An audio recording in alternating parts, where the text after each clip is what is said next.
Have you ever wondered what it felt like to walk the streets of a city so ancient its walls pulsed with the heartbeat of empires?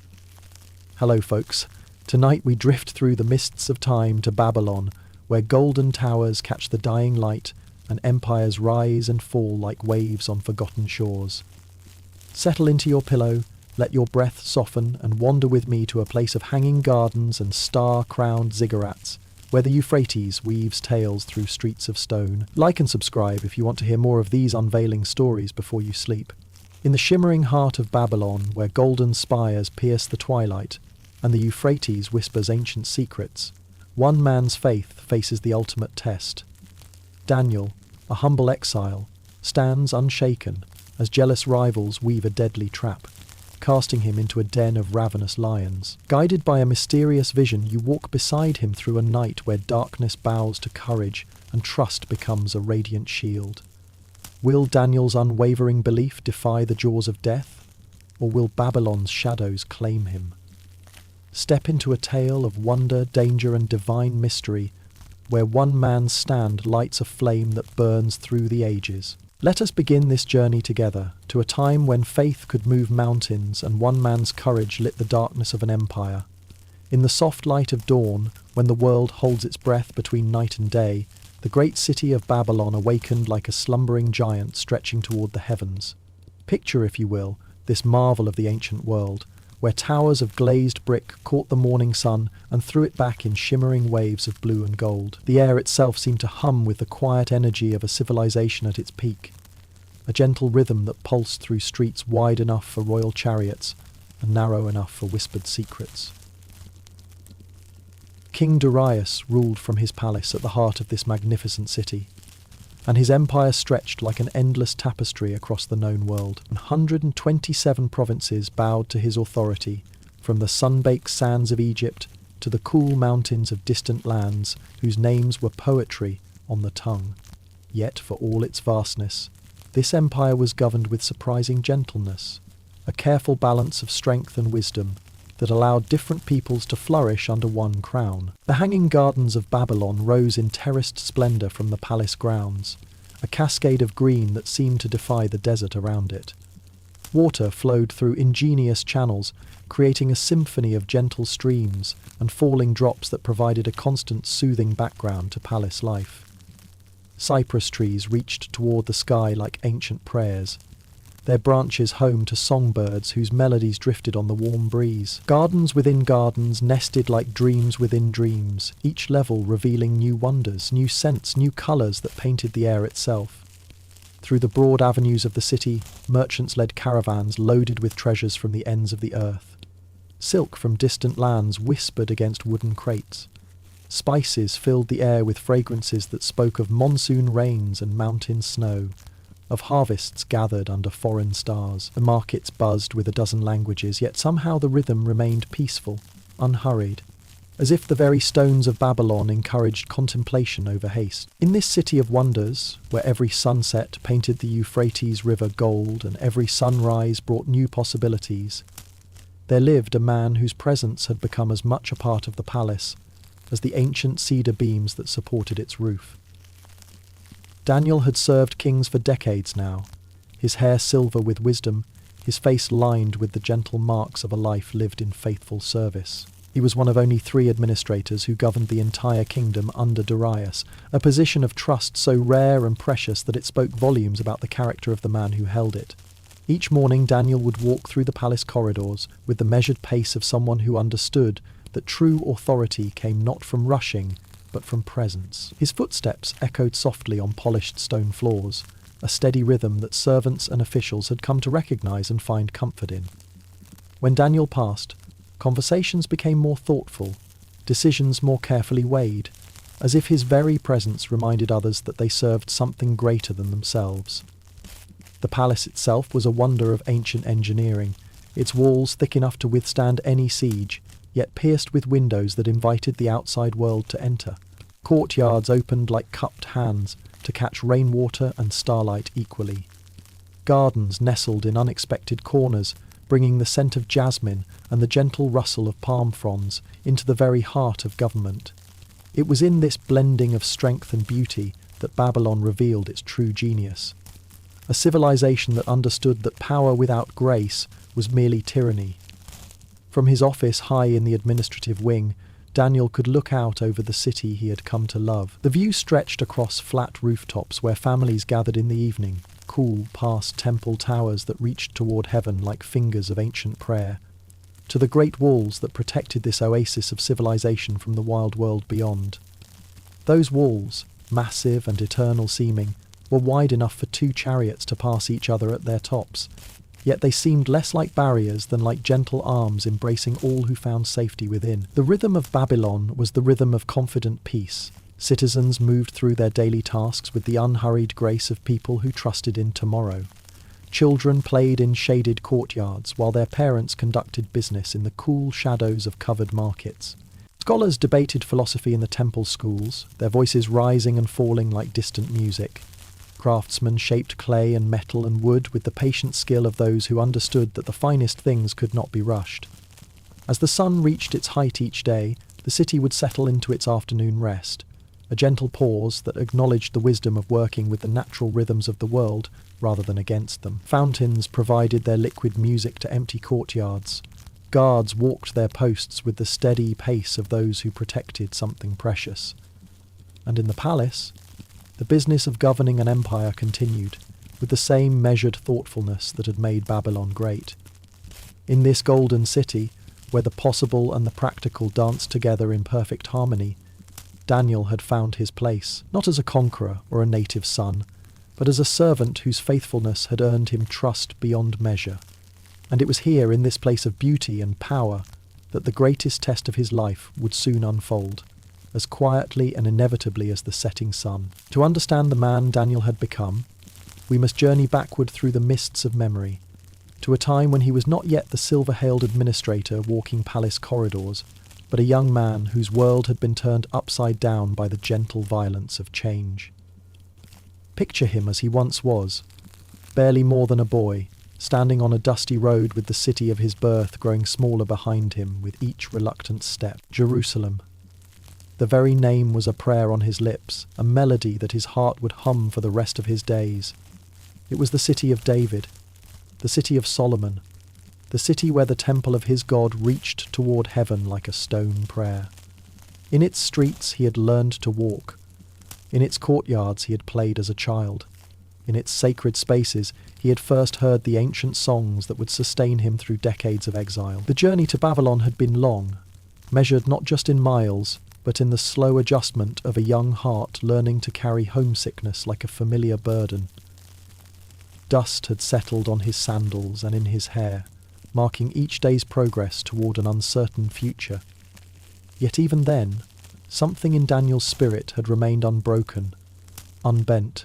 Where others wept for what they had lost, he seemed to carry within himself a quiet certainty that some things could not be taken away, no matter how far one travelled from home. In those early days in Babylon, when everything was strange and new and overwhelming, Daniel had made choices that would shape not just his own destiny, but the destiny of an empire.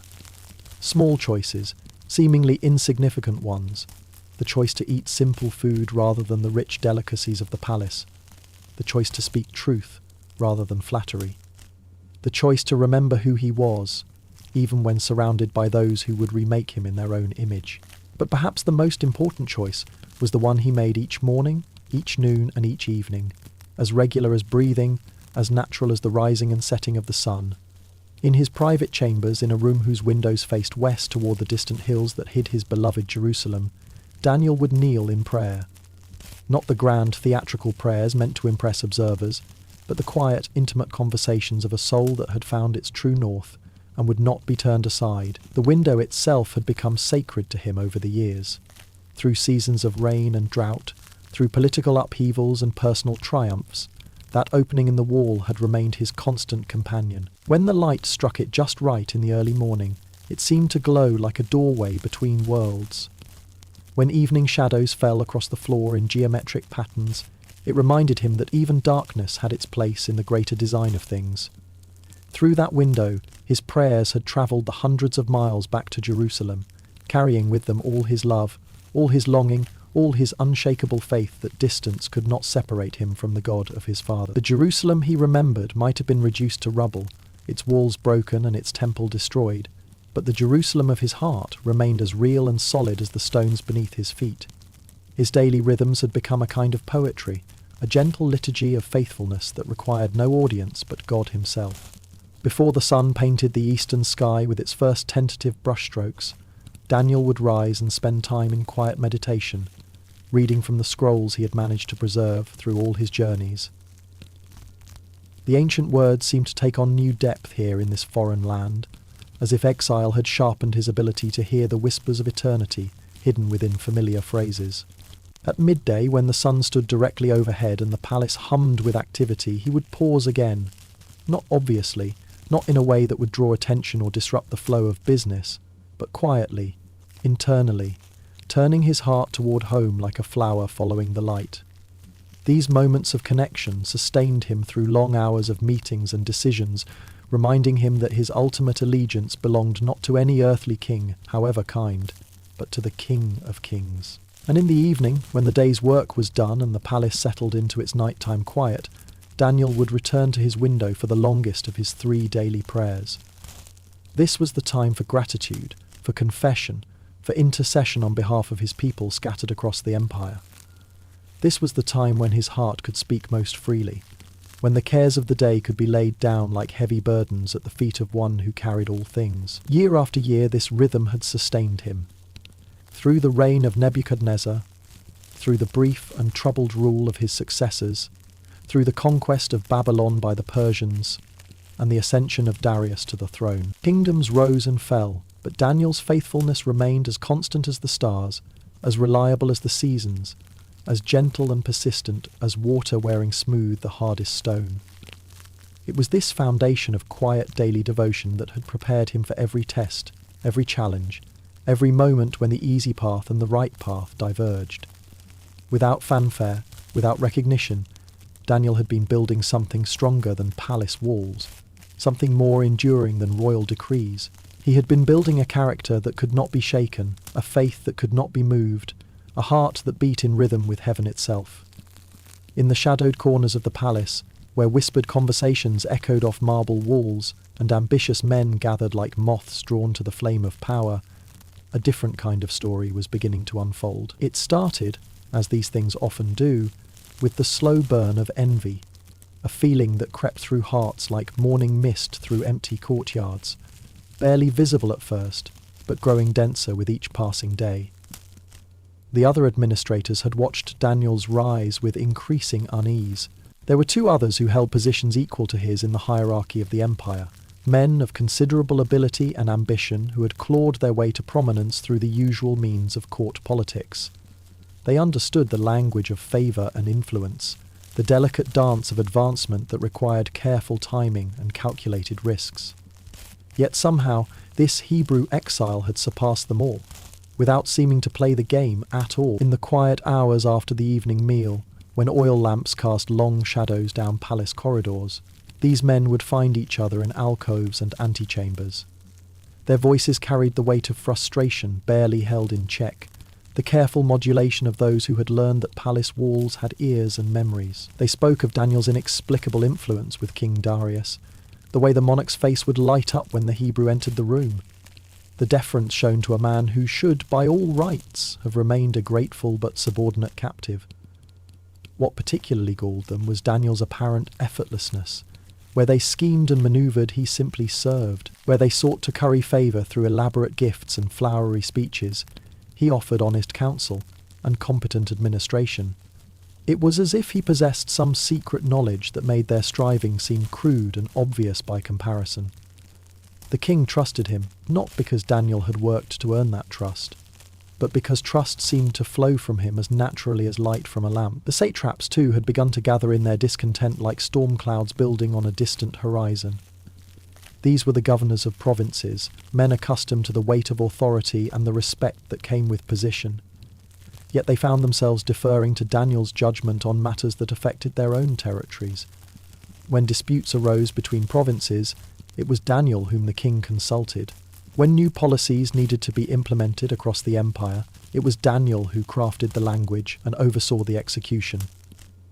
Night after night, these conversations continued in hushed tones. Meetings that were not quite meetings. Discussions that skirted the edge of treason while maintaining the facade of loyal concern. They told themselves they were protecting the empire from undue foreign influence. They convinced themselves that their motives were pure, that someone needed to keep watch over this Hebrew whose loyalties might, after all, lie elsewhere. Their first instinct was to search for flaws in Daniel's work, to find some crack in his armour of competence that they could exploit.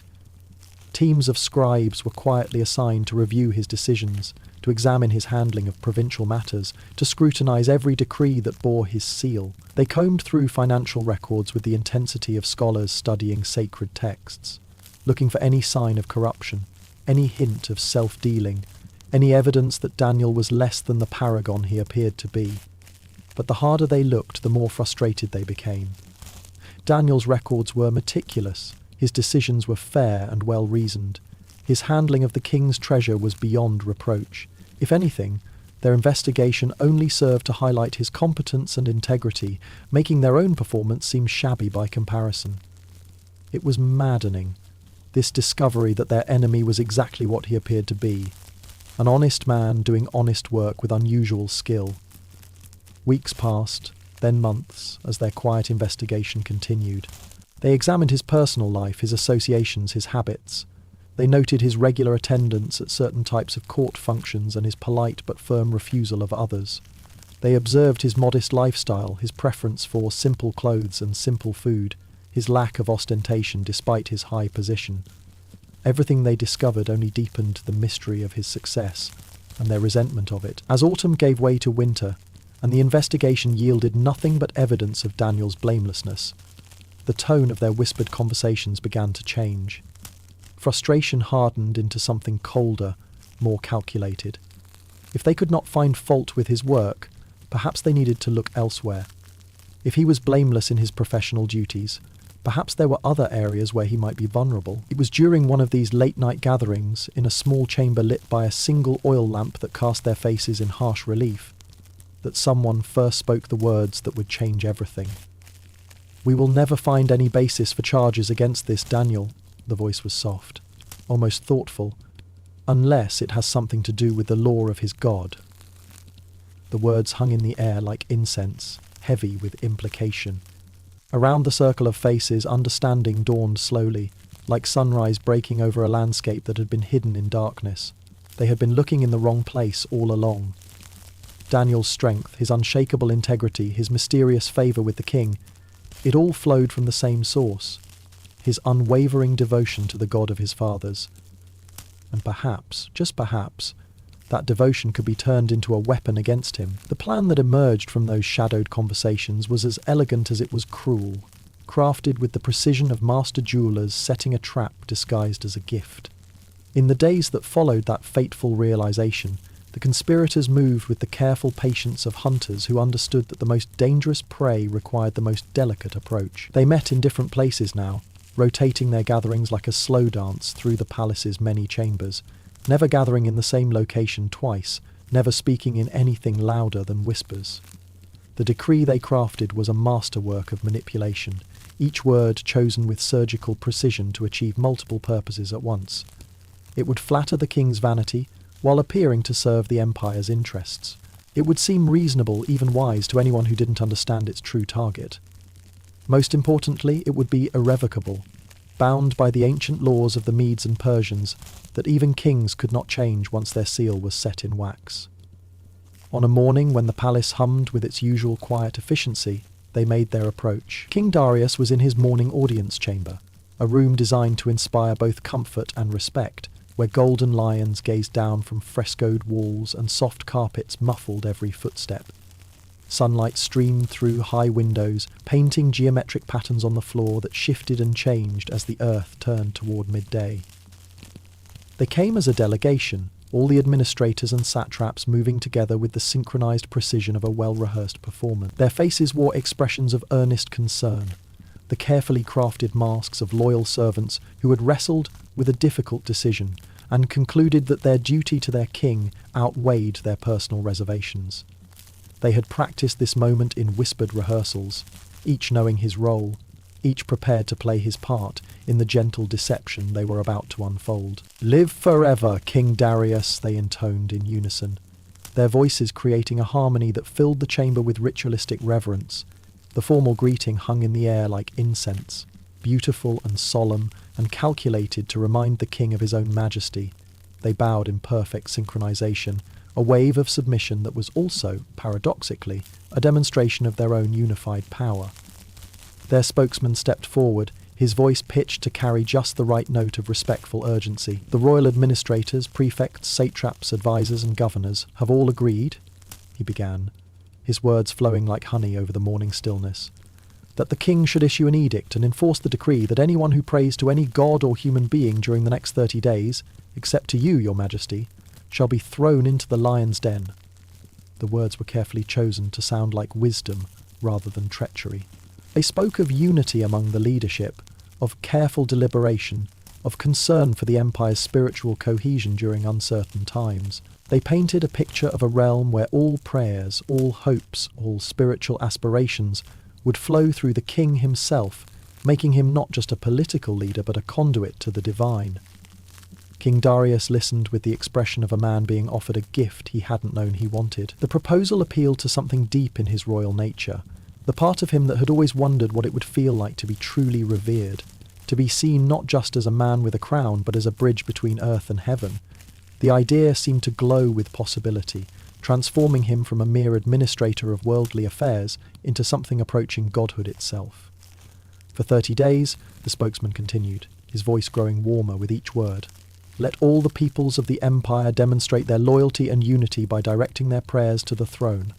Let this be a time of spiritual focus, a period when the entire realm turns its face toward their king as naturally as flowers turn toward the sun." The king's advisors nodded gravely, their faces reflecting the serious consideration they wanted him to believe they had given this matter. They spoke of precedent, of the wisdom of Persian law, of the way such a decree would strengthen the bonds between ruler and ruled. They made it sound like the most natural thing in the world, a temporary spiritual discipline that would benefit everyone involved. As Darius considered their proposal, his mind filled with images of an empire united in prayer, of millions of subjects beginning and ending each day with thoughts of their king. The vision was intoxicating, a dream of harmony and devotion that seemed to promise a golden age of unprecedented unity. He could almost hear the prayers rising like incense from every corner of his realm, creating a spiritual symphony with himself as the conductor. "And let it be written," they concluded with practiced solemnity, "according to the law of the Medes and Persians, which cannot be repealed." These final words were crucial, though the king didn't recognize their significance.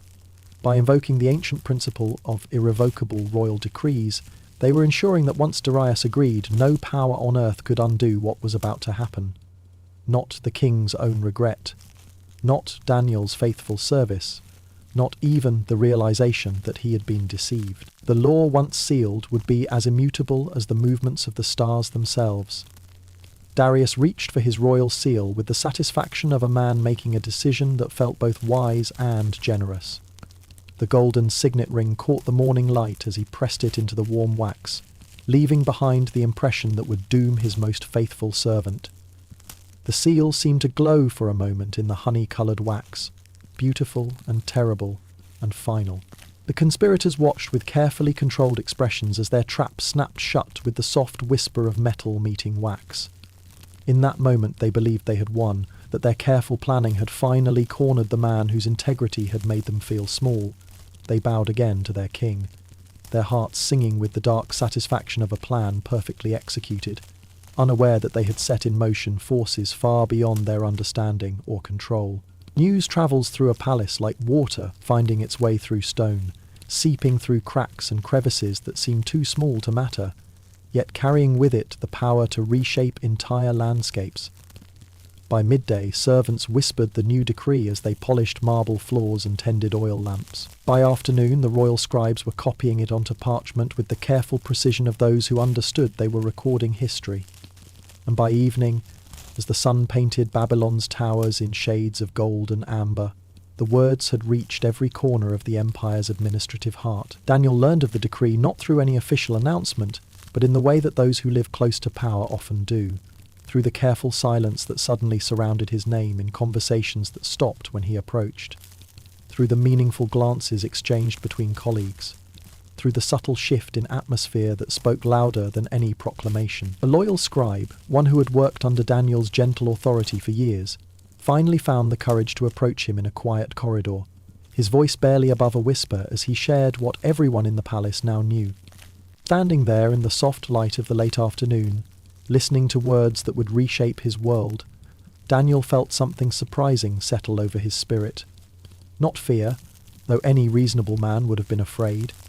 Not anger, though he surely understood the personal nature of this attack. Instead, what filled him was a deep, abiding peace. The kind of calm that comes to those who have been preparing for a moment their entire lives without knowing it. He thanked the scribe with the same gentle courtesy he showed to everyone, his voice carrying no trace of the earthquake that had just shifted the ground beneath his feet. Around him the palace continued its daily rhythm, unaware that one of its most faithful servants had just been marked for destruction. Sunset prayers would be called soon, and Daniel knew with crystalline clarity what choice lay before him, the safety of compromise or the peril of faithfulness. The walk home through Babylon's familiar streets felt different that evening, though the city itself remained unchanged. Children still played in doorways while their mothers prepared the evening meal. Merchants still called out their wares from stalls fragrant with spices and fresh bread. The Euphrates still flowed with its eternal murmur, carrying boats laden with goods from distant lands. Yet Daniel walked through it all as if seeing it for the first time, his senses heightened by the awareness that this might be one of his last journeys through the city he had come to love. Each step carried the weight of decision, though the decision itself had been made long ago in the quiet chambers of his heart. This was simply the moment when abstract faith became concrete action, when the principles he had nurtured in daily prayer would either sustain him or be revealed as insufficient to the test. The familiar rhythm of his sandals on stone seemed to beat out a gentle cadence. Faithful, faithful, faithful.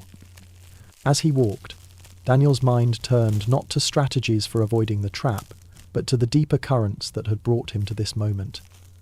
He thought of the young man he had been, torn from everything familiar and planted in foreign soil. He thought of the choices, small and large, that had shaped his character over the decades. He thought of the window in his upper room that had become his gateway to prayer, and how that simple practice had woven itself so deeply into the fabric of his being that abandoning it would be like trying to stop his own heartbeat. The conspiracy against him was clear now, though he felt no bitterness toward his colleagues. They had seen in his devotion a weakness to be exploited, not understanding that it was the source of all his strength.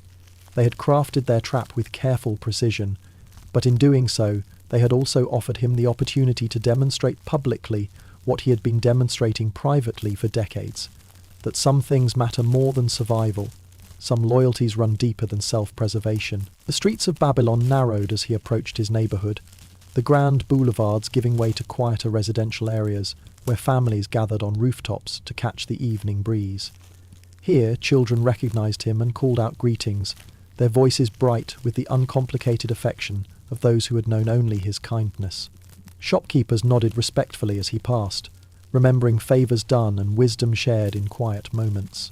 This was his community now, these people who had watched him grow from a young exile into a respected elder, and he would not dishonour their trust by becoming someone other than who they knew him to be. As his house came into view, with its modest exterior and the upper room whose windows faced toward Jerusalem, Daniel felt the peaceful certainty in his heart deepen into something approaching joy, not the reckless joy of those who court danger for its own sake, but the quiet satisfaction of those who have found their moment of truth and discovered they are ready for it. The trap had been set with malicious intent, but perhaps it was also an invitation, a chance to demonstrate that faith was more than private comfort, that it could be a public witness to truths larger than any earthly kingdom. Tomorrow would bring its own challenges, its own requirements for courage, but tonight, as Daniel climbed the familiar stairs to his upper room, he carried with him the unshakable knowledge that he was exactly where he was meant to be, facing exactly the choice he had been prepared to face, held by a love stronger than any lion's den. The upper room had become over the years the most sacred space in Daniel's world. not because of any elaborate decoration or religious ornamentation, but because of the quiet conversations that had taken place there, the prayers that had been whispered and wept and sung within its simple walls. As he climbed the worn wooden steps that evening, each footfall seemed to echo with the memory of countless other ascents, each one carrying him closer to the window that had become his compass, his anchor, his doorway to hope. The room itself was modest in its furnishings, reflecting the character of the man who inhabited it. A simple wooden table, worn smooth by years of use, held scrolls of ancient scripture copied in careful script.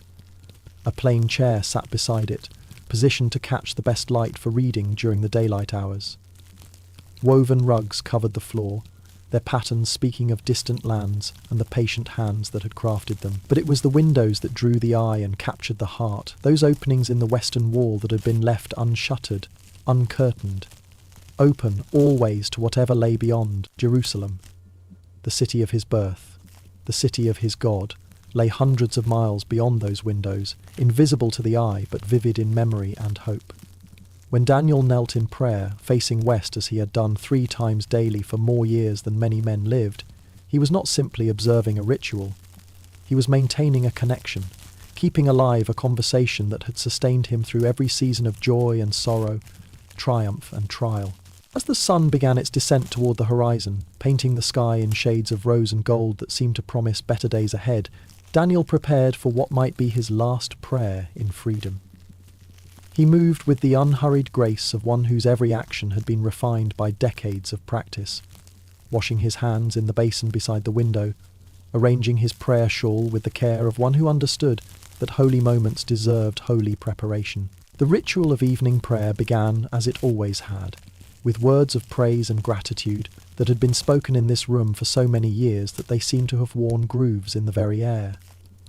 Daniel's voice was soft but clear, carrying the quiet confidence of one who knew himself to be heard and loved. He spoke of thanksgiving for the day's mercies, for the strength to serve with integrity, for the privilege of walking in fellowship with the Eternal even in this foreign land. Below his window, hidden in the shadows of buildings and behind the careful anonymity of evening crowds, watchers waited with the patience of those who were certain their prey would eventually appear. They had positioned themselves carefully, these men who had crafted his downfall, choosing vantage points that would allow them to witness without being seen. Their hearts beat with anticipation, though they told themselves they felt only the satisfaction of duty But if they expected to see defiance in Daniel's prayer, they were disappointed. If they thought to catch him in an act of rebellion or political resistance, they misunderstood entirely the nature of what they witnessed. There was nothing theatrical in his devotion, nothing calculated to send a message or make a statement. This was simply a man doing what he had always done, speaking to the God he had always served, maintaining the conversation that had shaped his life and would now, perhaps, determine his death. The beauty of that moment, framed in the window like a painting come to life, lay not in any grand gesture or dramatic proclamation, but in its absolute ordinariness. Daniel knelt as he had knelt thousands of times before, his hands raised in a gesture as natural as breathing, his face turned toward the window with an expression of such peace that even his enemies, watching from below, felt something stir in their hearts that they could not quite name. His prayer that evening was longer than usual, not because he was performing for an audience, but because he had more to say.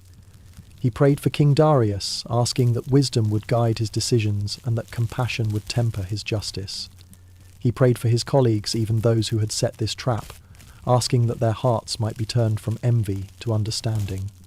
He prayed for his people scattered across the empire, that they might remain faithful in their own small corners of exile. As the sun touched the horizon and the first stars began to appear in the darkening sky, Daniel's prayer deepened into something approaching song.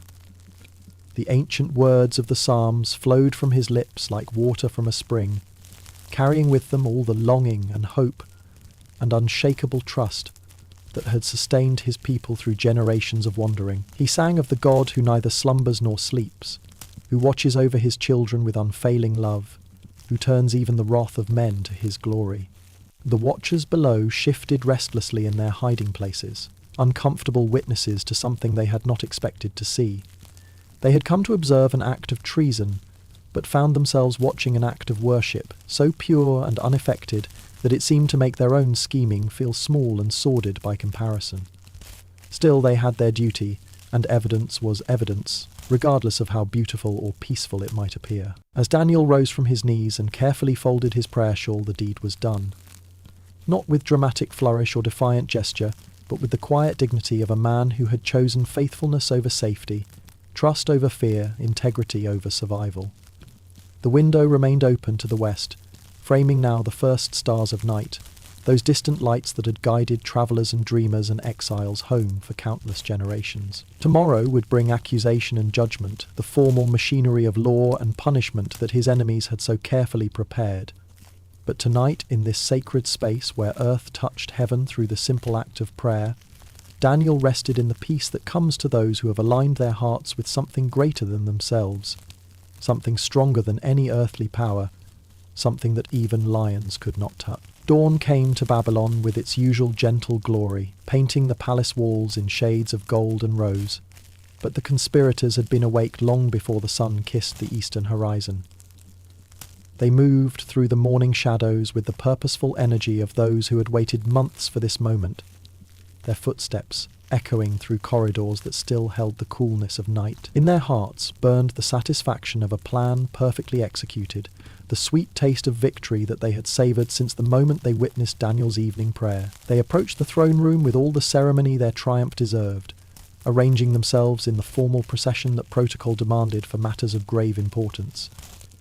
Their faces wore expressions of solemn duty, carefully crafted masks that concealed the gleeful anticipation beneath. They had practiced this moment in whispered conversations, rehearsing the words that would finally bring down the man whose integrity had made them feel small and whose favour with the king had stung their pride like salt in an open wound. King Darius received them in the morning audience chamber, where golden light streamed through high windows and created patterns on the marble floor that shifted like living things.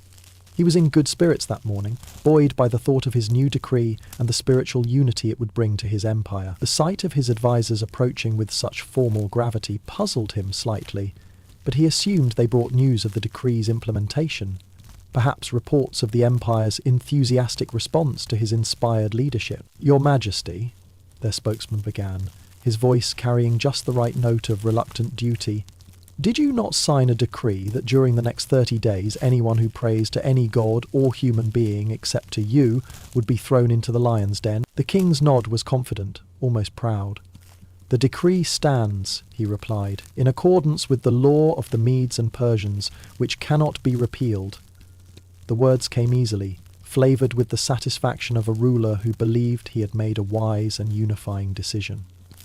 He waited for their praise, their reports of compliance, their confirmation that his decree was having the intended effect. Instead, what followed was a silence that seemed to stretch like a shadow across the chamber, heavy with implication and dread. The spokesman's next words fell into that silence like stones into still water, sending ripples of horror through the king's consciousness that would continue spreading long after the words themselves had faded. "Daniel, who is one of the exiles from Judah, pays no attention to you, your Majesty, or to the decree you put in writing. He still prays 3 times a day." The words hit Darius with the force of a physical blow, stealing his breath and leaving him momentarily speechless. In an instant, the morning's joy transformed into ashes, the proud satisfaction of his decree curdling into something that tasted of betrayal and manipulation. He understood now, with crystalline and terrible clarity, the true purpose of the law he had so eagerly signed. This had never been about spiritual unity or royal honour. It had been about destroying Daniel, the one man in his kingdom whose counsel he trusted above all others. The king's face cycled through emotions like clouds racing across a stormy sky. Shock gave way to understanding, understanding to anger, and anger to a desperate, clawing panic as he realised the trap that had been set not just for Daniel, but for himself. He had been manoeuvred into becoming the instrument of his most faithful servant's destruction, his own seal used as the weapon that would kill the man he valued most. "Believe me," he commanded, his voice thick with emotions he could not fully name. The conspirators bowed and withdrew, their satisfaction barely concealed behind masks of regretful duty. They had delivered their blow and now retreated to watch its effects, like archers admiring the flight of arrows they knew would find their mark. Alone in the vast chamber, Darius began the most desperate day of his reign. He summoned his legal advisers, demanding they bring every scroll, every precedent, every obscure interpretation of Persian law that might offer an escape from the prison he had built with his own hands. The morning hours dissolved into afternoon as scholars and scribes filled the chamber, their voices creating a steady murmur of consultation and debate that sounded like prayers offered to a god who was not listening. They explored every possibility their legal knowledge could provide. Could the decree be modified? The law of the Medes and Persians said no. Could an exception be made for faithful service? Precedent offered no such provision. Could the king himself grant a pardon? The irrevocable nature of royal decrees made such mercy impossible. Each avenue of hope led to the same dead end. Each potential solution crumbled under the weight of the very laws that made Persian justice famous throughout the known world. As the sun reached its zenith and began its slow descent toward evening, desperation crept into the king's voice like a poison spreading through his system. He offered rewards for creative interpretation, threatened punishment for insufficient effort, pleaded with men who had dedicated their lives to understanding the law to somehow find a way around it. But the law stood immutable, as unchangeable as the movements of the stars, as final as death itself. The afternoon shadows grew longer, stretching across the chamber floor like dark fingers reaching toward the coming night. With each passing hour, the king's hope diminished, while his anguish deepened. Daniel, faithful Daniel, would die because of his decree. The man who had served him with perfect loyalty would be fed to lions because of a law designed to honour the king himself. The irony was as bitter as wormwood, as sharp as a blade turned against its own wielder. As sunset approached, painting the sky in colours that should have been beautiful but now seemed like a mockery, King Darius finally accepted what his heart had known since morning. There would be no escape, no last-minute reprieve, no clever legal solution. The law was the law, immutable and merciless. And tomorrow, unless God himself intervened, the best man in his kingdom would die for the crime of being faithful. The palace that had always been Darius's sanctuary became his prison that night, its familiar corridors stretching before him like pathways through a nightmare from which he could not wake. Sleep, that gentle mercy that had always come to him at the end of long days of ruling, fled from him, as if it too understood the horror of what dawn would bring. He paced through chambers where he had once found peace, his footsteps echoing off marble walls that seemed to mock him with their beauty and permanence. In the royal bedchamber, where golden silk hangings stirred in the night breeze and oil lamps cast dancing shadows on painted walls, the king lay staring at the ceiling, with eyes that burned from strain and sorrow. The bed that had always been his refuge felt like a place of torment, its soft cushions unable to provide any comfort to a heart crushed under the weight of unwilling betrayal. Every time he closed his eyes, he saw Daniel's face, calm and dignified, walking toward a death that love had decreed, but law demanded. The hours crawled by with the merciless slowness of time that knows itself to be carrying something precious toward destruction. Midnight came and went unmarked except by the changing of the guard, their quiet footsteps in distant corridors, a reminder that the world continued its rotation, despite the agony of one king's heart. The night sounds of the palace, normally a soothing symphony of security and order, now seemed to carry reproach, as if the very stones condemned him for what he had allowed to happen. Unable to bear the confinement of his chamber any longer, Darius rose and began to walk. Through corridors where tapestries from distant lands told stories of conquest and glory, past chambers where the business of empire was conducted with careful precision, beyond gardens where fountains sang their eternal songs to deaf night air. His feet carried him without conscious direction, following paths worn smooth by decades of royal passage, seeking something he could not name and knew he would not find. The weight of absolute power, which had once felt like a golden mantle draped across his shoulders, now pressed down upon him like a mountain of stone. He was the most powerful man in the known world, ruler of an empire that stretched from sunrise to sunset, commander of armies that could shake the earth with their marching, yet he was powerless to save one good man from a fate he himself had sealed. The irony was crushing. Unlimited authority that could not reach the one place where it was most desperately needed, in a small private chamber where he sometimes came to think, surrounded by scrolls that held the wisdom of ages and the careful records of his reign. Darius finally allowed himself to weep.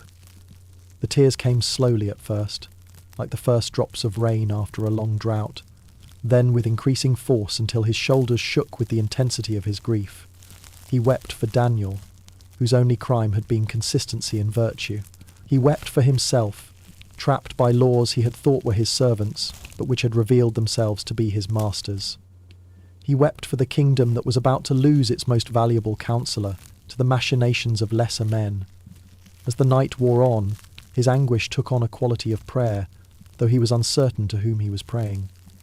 The gods of Persia seemed distant and cold, unmoved by human suffering, concerned only with the grand movements of empire and conquest. But Daniel's God, the God to whom his faithful administrator had prayed 3 times daily for decades, that God seemed somehow closer, more present in the darkness, more likely to hear the desperate pleading of a king who had discovered the limits of earthly power. "O God of Daniel," he whispered into the silence, his voice cracked with exhaustion and despair. "If you are real, if you care for those who serve you faithfully, do not let tomorrow's dawn bring the death of the best man I have ever known.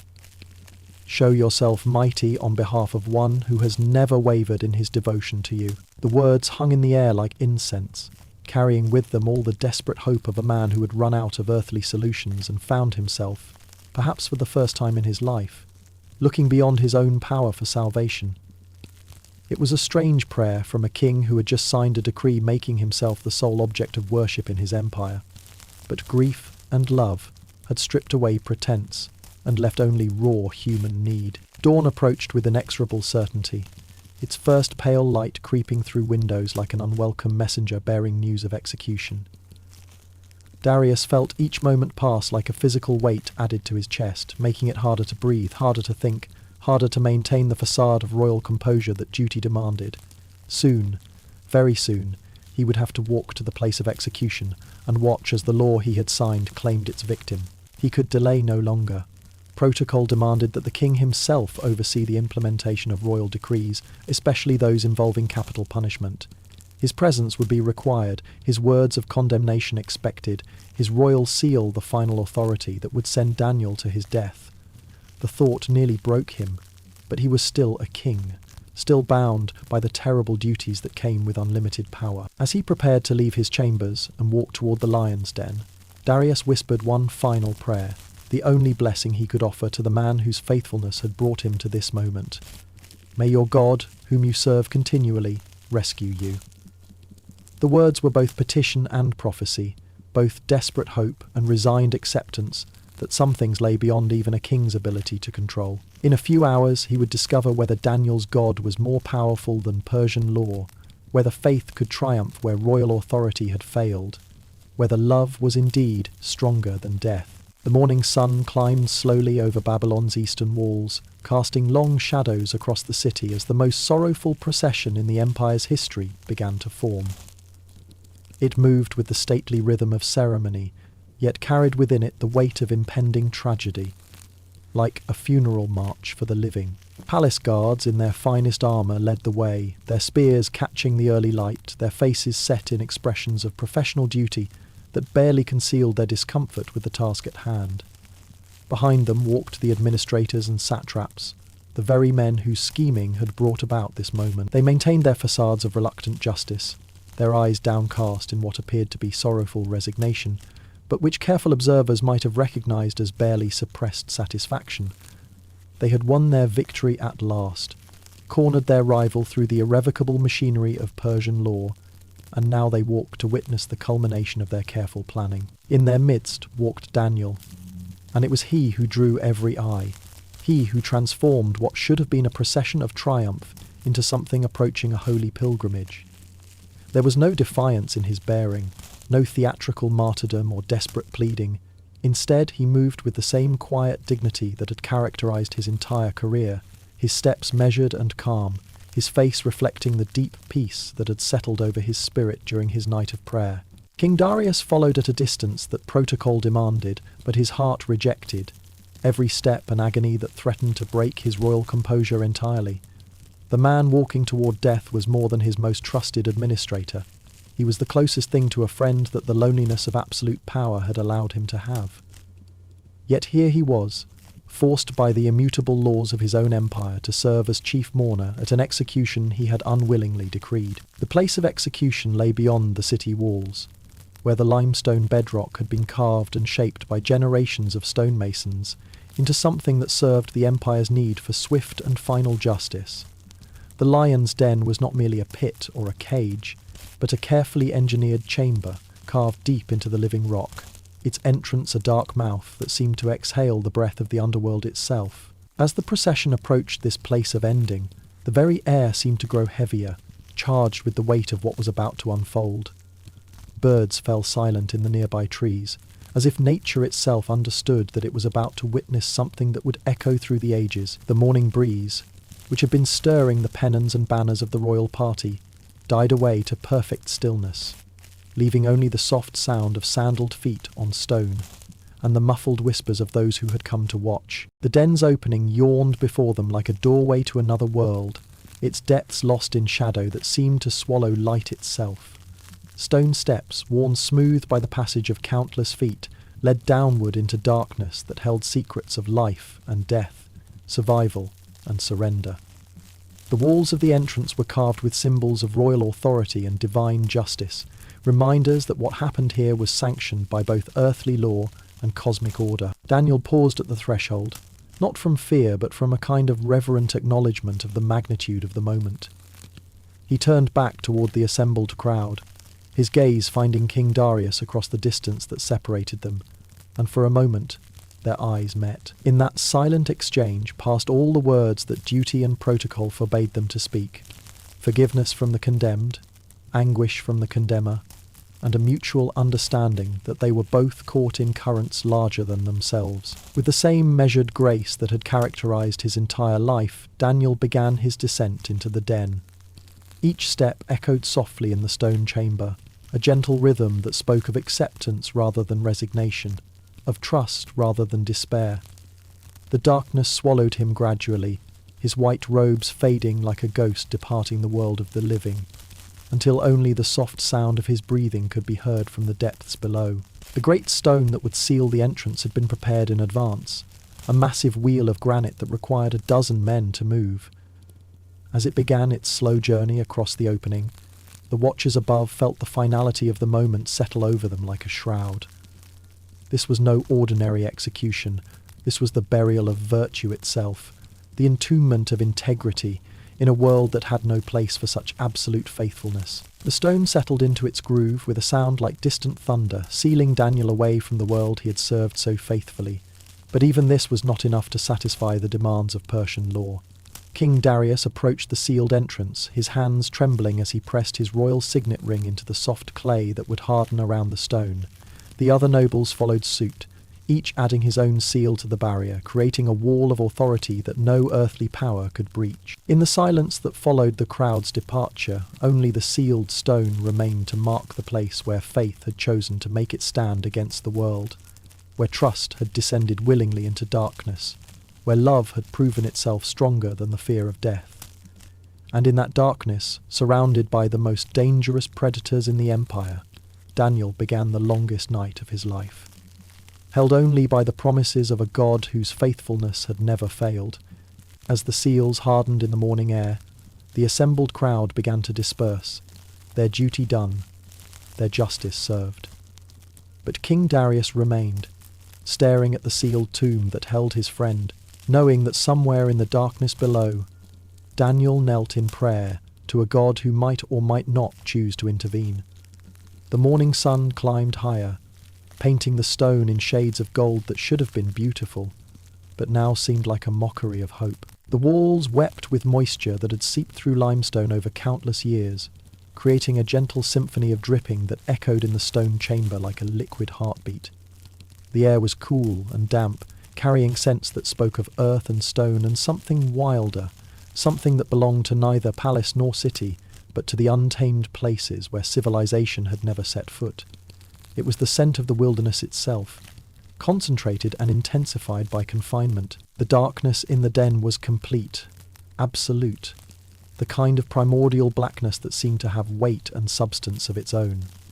As Daniel's eyes slowly adjusted to his underground prison, shapes began to emerge from the shadows like dreams taking form in the depths of sleep.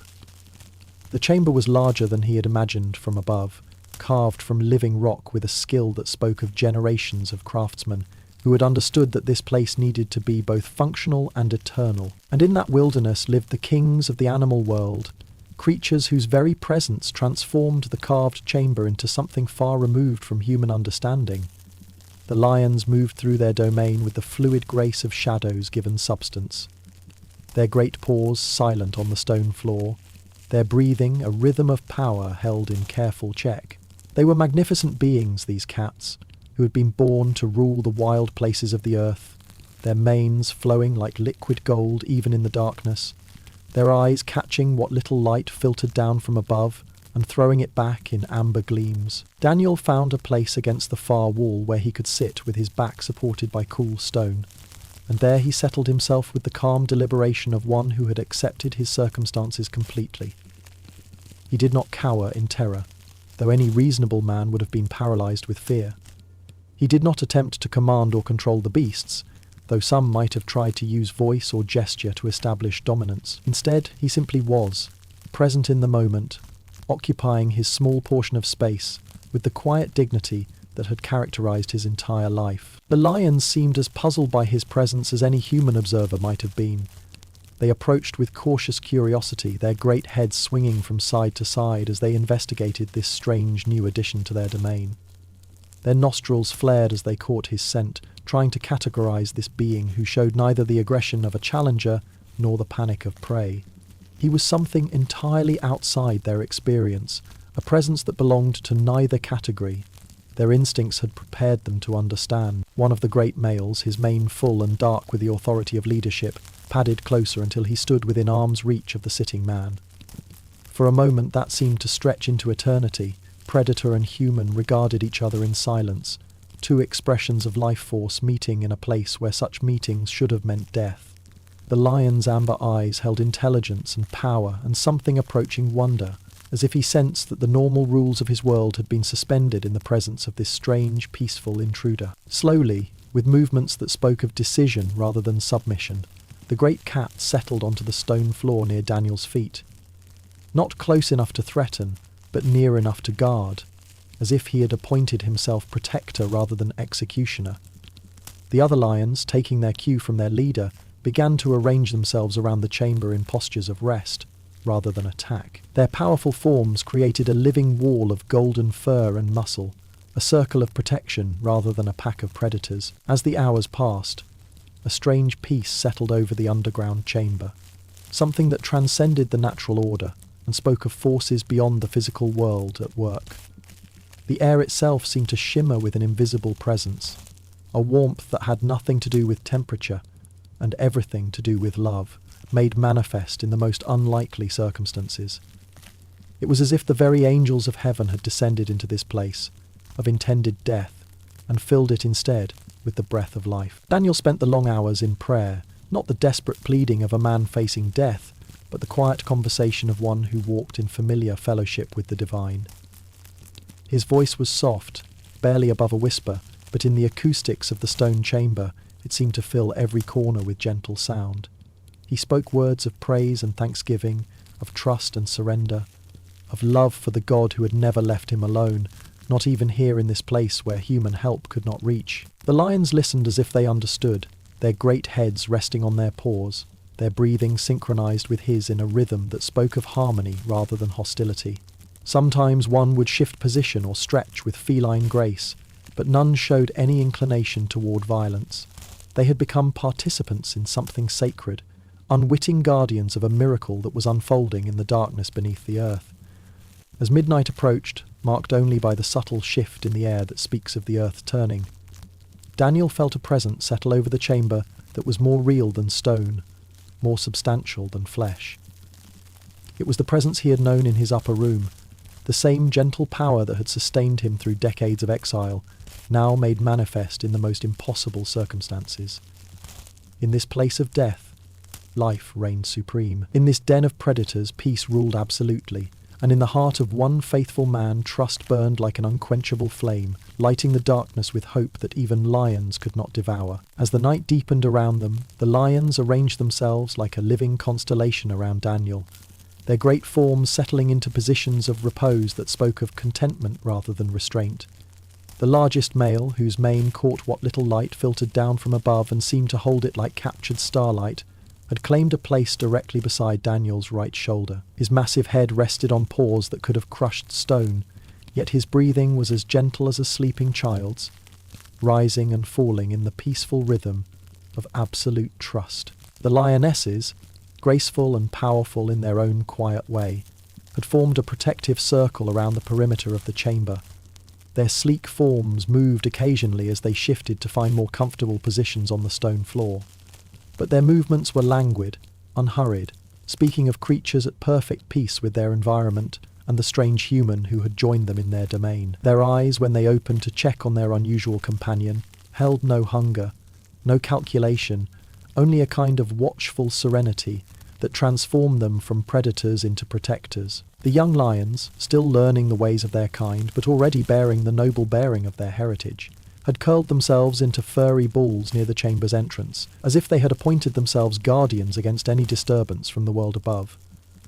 Their presence there was both touching and profound, youth dedicating itself to the protection of innocence, power placing itself in service of something greater than its own interest. In the profound quiet of the underground chamber, Daniel found himself experiencing prayer in a way he had never known before. Here, surrounded by creatures that should have been his executioners, but had instead become his companions, every word of thanksgiving carried additional weight. Every moment of communion with the divine took on new depth and meaning. The familiar psalms he whispered into the darkness seemed to echo not just off stone walls, but through the very fabric of creation itself. The silence between his prayers was not empty but full, pregnant with the kind of peace that passes understanding. It was the silence of Eden, of the world as it was meant to be before fear and violence entered the story. In this underground sanctuary, the ancient harmony between man and beast had been restored. Not through human effort or animal training, but through the gentle intervention of the One who had created both and called them good. Daniel found himself marvelling at the texture of the lion's fur as the great male occasionally shifted position, allowing his mane to brush against Daniel's arm. It was softer than he had imagined, warm with life and carrying the wild scent of places where the wind runs free and the grass grows tall under endless skies. To touch such magnificent wildness and feel no fear, to sit in the presence of such power and experience only peace, was a gift beyond comprehension. The hours passed like a meditation, each moment stretching to contain more wonder than seemed possible.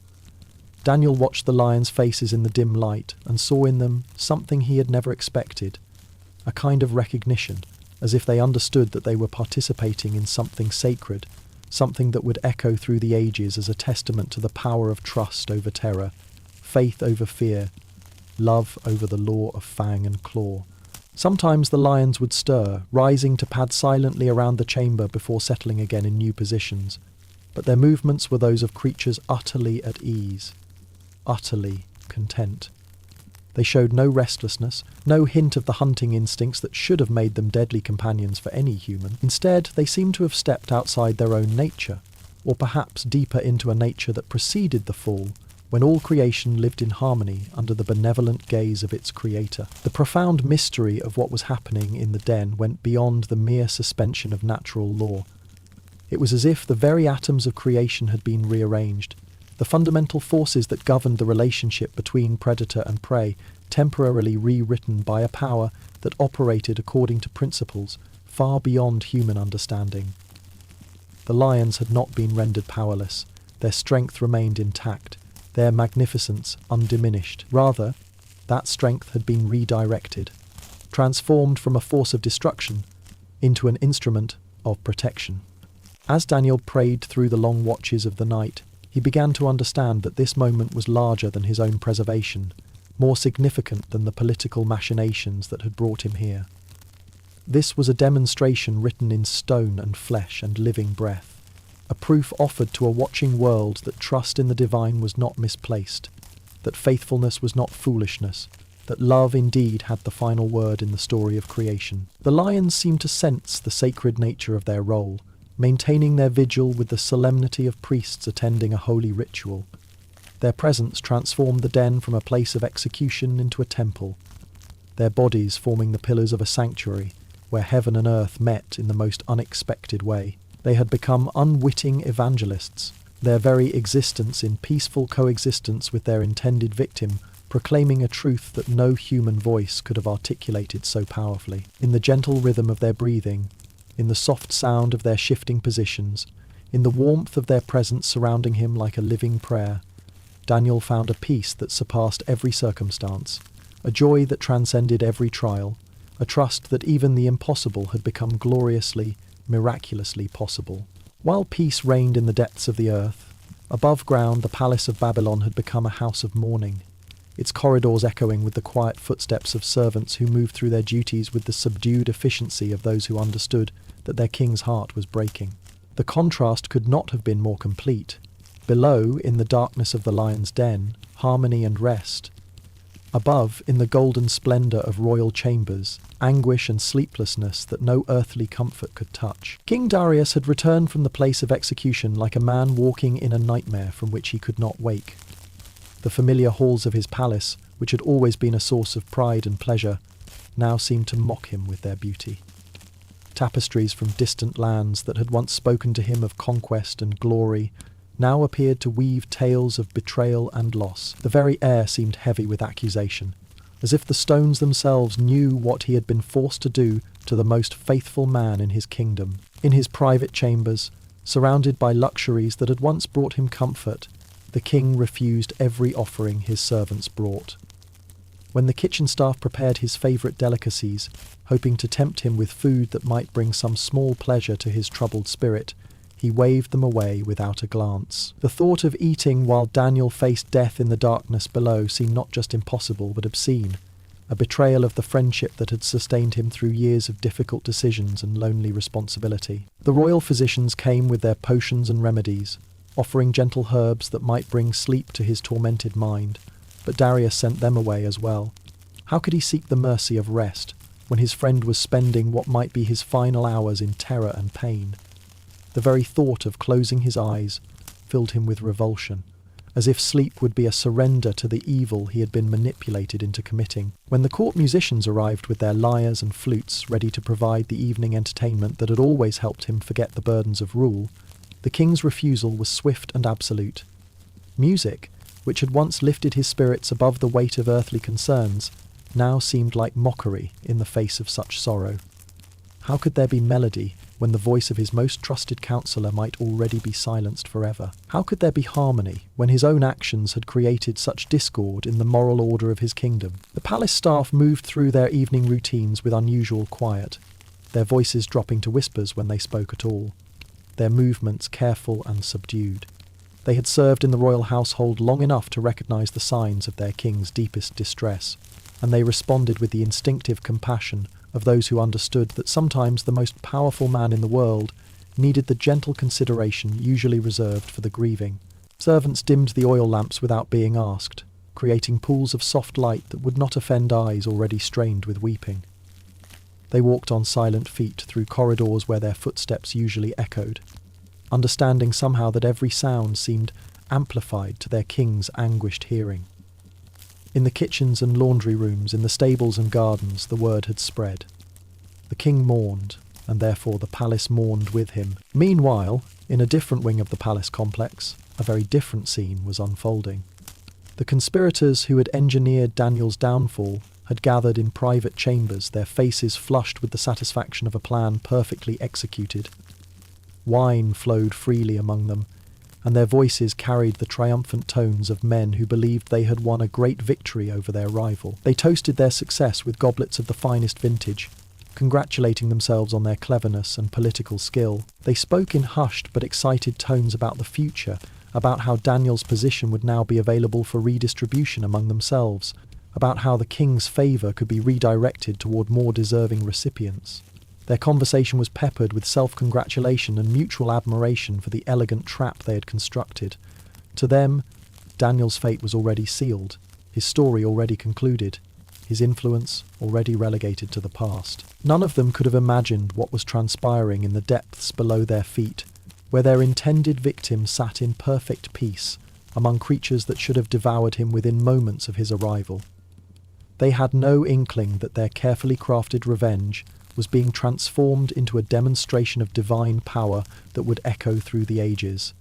In their minds, they had eliminated a rival and secured their own advancement. They had no understanding that they had instead become unwitting participants in a miracle that would make Daniel's name immortal. As the night deepened and the hours crawled toward dawn, King Darius walked the floors of his chambers like a caged animal, his royal robes wrinkled and dishevelled, his face bearing the marks of grief that no crown could disguise.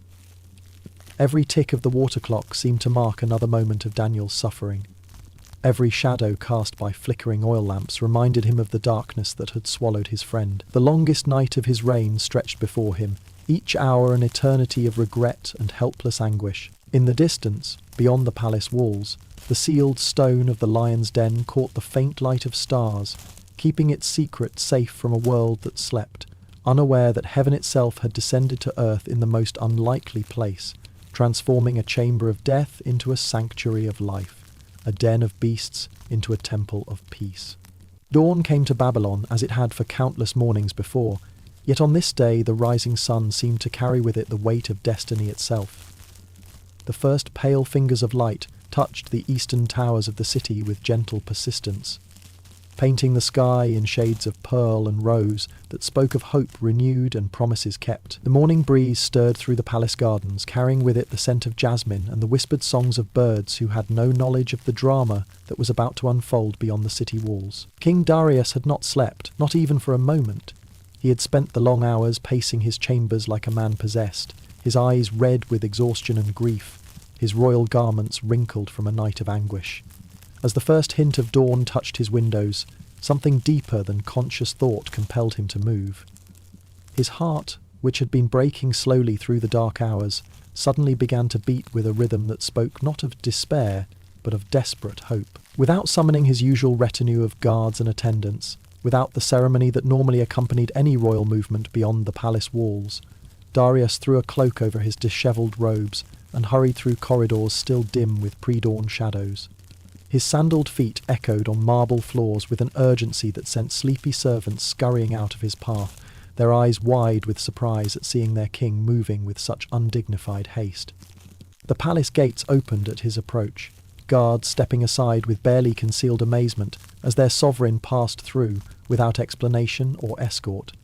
The streets of Babylon were still quiet in the early morning calm, with only a few merchants preparing their stalls for the day's trade, and workers beginning their journey to the fields beyond the city. They paused in their activities to stare as their king hurried past, his face set with desperate determination, his usual royal composure abandoned in favour of something far more human and urgent. As he approached the place where the lion's den lay sealed beneath its massive stone, Darius felt his steps slow despite the urgency that drove him forward.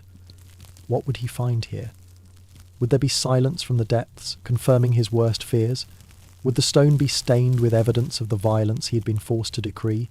The thought nearly stopped him in his tracks, but love proved stronger than fear, and he pressed on toward whatever truth awaited him. The sealed entrance stood before him like a tombstone, its multiple seals still intact, the clay hardened around the impressions of royal authority that had condemned his friend to death. For a moment that seemed to stretch into eternity, the king stood frozen, afraid to call out, terrified of the silence that might answer him. The morning air was still and quiet, holding its breath as if all of creation waited for what would come next. Then, with a voice that trembled with emotion barely held in check, King Darius called out words that carried with them all the desperate hope of a heart that had been shattered and was now, impossibly, beginning to hope for healing. "Daniel, servant of the living God." The words echoed off stone and earth, carrying with them not the formal tone of royal decree, but the broken plea of a friend calling to a friend across the vast darkness of despair. The silence that followed seemed to last forever, stretching through moments that felt like years while the king's heart hammered against his ribs and his breath caught in his throat. Had he been too late? Had his hope been nothing more than the desperate fantasy of a mind unhinged by grief? The very air seemed to mock him with its stillness, offering no comfort, no answer, no sign that anything remained of the man who had been the best counsellor and truest friend he had ever known. But then, rising from the depths like music from another world, came a voice that sent joy coursing through the king's veins like liquid fire. Clear and strong and unmistakably alive, Daniel's response echoed up from the underground chamber. "O king, live forever." The traditional greeting carried with it all the dignity and respect it had always held, but underneath ran currents of joy and thanksgiving that spoke of miracles witnessed and prayers answered. The sound of that beloved voice hit Darius with the force of a physical blow, sending him to his knees beside the sealed entrance as relief and amazement warred for supremacy in his overwhelmed heart. Daniel was alive, not only alive, but speaking with the same calm authority, the same gentle courtesy that had characterized all their years of friendship. The impossible had become gloriously, miraculously real. "My God sent his angel," Daniel's voice continued from below, each word ringing with quiet triumph, "and he shut the mouths of the lions. They have not hurt me, because I was found innocent in his sight. Nor have I ever done any wrong before you, your majesty." Tears of joy streamed down the king's face as he pressed his ear to the stone, drinking in every word like a man dying of thirst finally given water. The miracle was complete, the vindication absolute. Daniel lived, protected by a power greater than any earthly authority, preserved by a God who honoured faithfulness with deliverance that defied every law of nature. Dawn's light grew stronger, painting the world in colours of gold and hope, as if the sun itself celebrated the triumph of trust over terror, faith over fear, divine love over human hatred. In the growing radiance of morning, King Darius understood that he had witnessed something that would echo through eternity, proof that no power on earth could ultimately triumph over the God who cherished those who cherished him. The stone that had sealed Daniel's tomb became the stone that announced his resurrection to life, as dozens of strong hands worked to roll away the barrier that no earthly power should have been able to breach.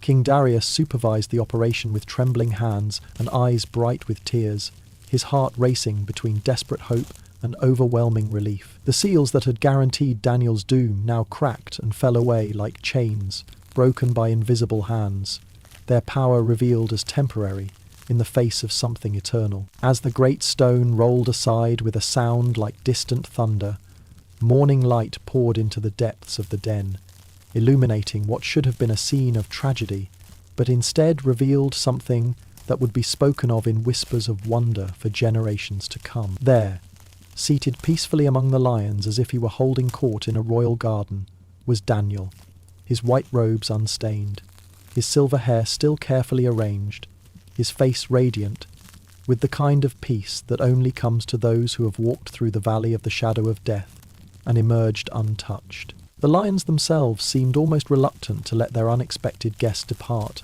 rising gracefully to their feet and padding alongside him as he made his way toward the entrance. Their great heads swayed gently, their movements fluid and unhurried, like courtiers escorting a beloved king to his carriage.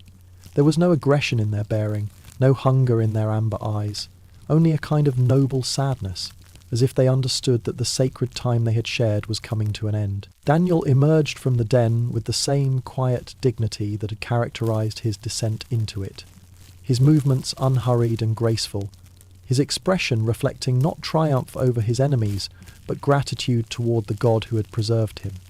When King Darius rushed forward to embrace him, tears streaming down his royal face, Daniel received his king's relief with the gentle courtesy of one who had never doubted that this moment would come. "My God sent his angel," Daniel said simply, his voice carrying the same calm authority it had always held, "and he shut the mouths of the lions. They have not hurt me, because I was found innocent in his sight." There was no boasting in his words, no theatrical drama, only the quiet testimony of one who had experienced the impossible and found it perfectly natural when viewed through the lens of unwavering faith. The crowd that had gathered at the news of the king's early morning journey stood in stunned silence. their eyes moving between the unharmed man and the lions who watched from their den with what could only be described as benevolent interest. Word spread through the city with the speed of wildfire. Daniel lived. The lions had become his guardians. King Darius, overwhelmed by gratitude and awe, understood immediately that this miracle demanded a response equal to its magnitude. Standing there, in the growing light of dawn, with Daniel alive and whole beside him, and the evidence of divine intervention still moving restlessly in the den behind them, he raised his voice in a decree that would echo throughout his empire and beyond. "I issue a decree," his voice rang out, clear and strong, "that in every part of my kingdom people must fear and reverence the God of Daniel. For he is the living God, and he endures forever. His kingdom will not be destroyed, his dominion will never end. He rescues and he saves, he performs signs and wonders in the heavens and on the earth. He has rescued Daniel from the power of the lions." The words carried on the morning breeze like seeds of revolution, a royal proclamation that elevated the God of a Hebrew exile above all the deities of the empire.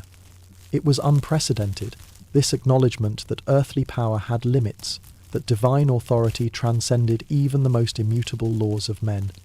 In honouring Daniel's God, Darius was reshaping the very foundations of his empire's understanding of power and authority. But the morning's revelations were not complete. As messengers rushed to spread news of the miracle throughout the empire, other messengers brought word of the conspirators who had engineered Daniel's downfall. Justice, it seemed, had its own inexorable logic, one that required no human intervention to set in motion. The very trap they had constructed for Daniel's destruction had somehow become the instrument of their own judgment. The law they had crafted so carefully, with its irrevocable consequences and unchangeable penalties, now applied to them with the same merciless precision they had intended for their victim. Their scheming had been exposed, their malicious intent laid bare, and the wheels of justice that they had set in motion for Daniel now turned with equal inevitability toward them. They who had sought to use the law as a weapon found themselves cut down by the very blade they had forged. There was no joy in this development for Daniel, whose heart had never harboured revenge, even against those who had sought his life. There was no satisfaction for King Darius, who took no pleasure in the fall of men who had served, however poorly, in his administration. Justice served itself, not through human vengeance, but through the natural consequence of actions that had violated the moral order of the universe. As the sun climbed higher in the sky, painting Babylon in shades of gold and victory, the contrast could not have been more complete. Those who had trusted in their own cunning lay fallen by their own devices, while the man who had trusted in God stood vindicated, unharmed, and more honoured than ever before. The miracle was complete, the lesson written in circumstances too clear for any honest observer to misinterpret. Faithfulness to the divine, even unto death, was never misplaced trust. In the years that followed that miraculous dawn, Daniel's story became woven into the very fabric of the Persian Empire, carried on the lips of merchants travelling the Silk Road, whispered in the courts of distant provinces, and treasured in the hearts of all who heard it. The man who had emerged from the lion's den unchanged returned to his duties with the same quiet dignity he had always possessed, but now his service carried with it an authority that transcended earthly appointment. He had been tested in the ultimate crucible and found pure. His counsel was now sought not merely for his wisdom, but for his proven connection to the divine. King Darius, forever changed by the night he had spent in anguish and the morning he had witnessed the impossible, elevated Daniel to a position of honour that reflected not just royal favour, but recognition of a man who walked in partnership with powers beyond human understanding.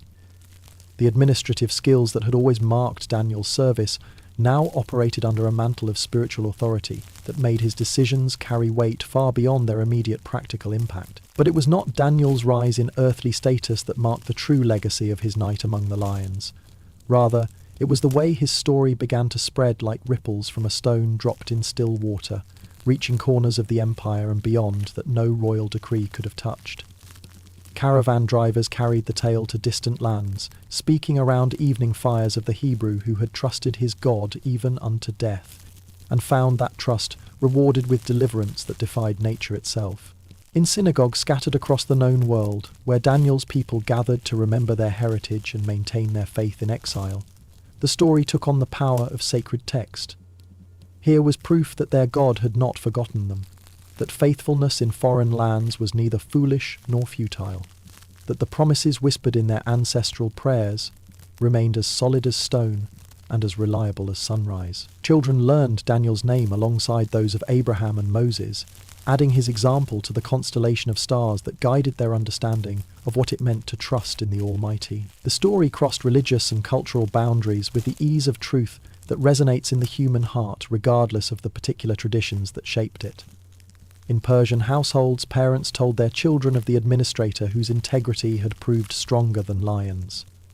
In Greek philosophical schools, teachers used Daniel's example to explore questions of virtue and courage. Even in distant Rome, where power was worshipped and political cunning prized above all else, thoughtful citizens pondered the implications of a man who had chosen faithfulness over survival, and discovered that the choice was not the either-or proposition it had appeared to be. The miracle had rewritten the fundamental equations of power and security that governed human behaviour. Where once it seemed that safety could only be found in compromise, in bending to the prevailing winds of political expediency, Daniel's example suggested a different mathematics entirely. Here was a man who had refused to bend and found himself held upright by hands stronger than his own. Here was proof that there were foundations more solid than public opinion, more reliable than royal favour, more enduring than the rise and fall of earthly kingdoms. As decades passed and Daniel's hair grew whiter with the accumulated wisdom of years lived in faithful service, his story continued to evolve and deepen in its impact. It became more than an account of miraculous deliverance. It became a template for how to live with integrity in a world that often seemed to reward its opposite. Young people facing their own moments of moral choice carried Daniel's example in their hearts like a compass pointing toward true north. The lion's den itself became a kind of sacred site, though no temple was built there and no formal rituals established. Travellers would sometimes make the journey to see the place where the impossible had been proven possible, where the natural order had bowed to a higher law, where one man's trust had opened a window between heaven and earth. They came seeking not spectacle but inspiration, hoping to touch something of the peace that had filled that underground chamber on the night when faith faced its ultimate test. But perhaps the most profound aspect of Daniel's legacy was the way it continued to speak to each new generation of those who found themselves caught between competing loyalties, facing choices that seemed to offer only the selection of which principles to abandon. In times of persecution and trial, in moments when the easy path diverged from the right path, Daniel's example whispered its eternal counsel. Trust has a power that fear cannot touch. Faithfulness plants seeds that grow into forests of blessing, and the God who shut the mouths of lions still watches over those who choose to walk in integrity, regardless of the cost. And so tonight, as you prepare to enter your own rest, as you lay aside the day's burdens and surrender yourself to sleep's gentle embrace, you too are invited into the same trust that protected Daniel through his darkest night. The God who sent angels to guard him in the lion's den is the same God who watches over you now, offering peace that surpasses understanding, rest that refreshes the soul, and the quiet assurance that faithfulness is never futile, trust is never misplaced, and love always, always has the final word. Sleep peacefully now, held by the same hands that shut the mouths of lions, protected by the same love that turned a place of death into a sanctuary of life, and trust that morning will come, as it always does, painted in shades of hope and possibility, and the endless mercy of one whose faithfulness endures forever.